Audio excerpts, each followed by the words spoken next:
ছিল, বাসর ঘর হয় নাই। আবার কেউ বলেছে তার সন্তান ছিল, সন্তানরা পিছন থেকে আব্বু আব্বু বলে ডাকছে।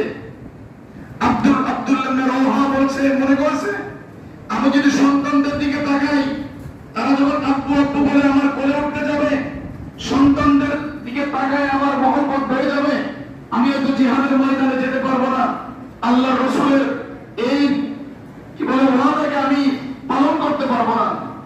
সন্তান পিছন থেকে আব্বু আব্বু বলে ডাকছে, আর উনি সামনে থেকে দৌড় দিয়েছে, জিহাদের ময়দানে গিয়ে শহীদ হয়েছে। আমরা ইসলামী আন্দোলন হলো, মুজাহিদ কমিটি হলো সাহাবায়ে কেরামদের নমুনায় চলি। কাদের নমুনায়? সাহাবাদের। কোরআন সুন্নাহ অনুযায়ী আমরা খোলাফায়ে রাশিদুর নমুনায় সাহাবায়ে কেরামের অনুসৃত পথে এই ইসলামী আন্দোলন মুজাহিদ কমিটি চলে।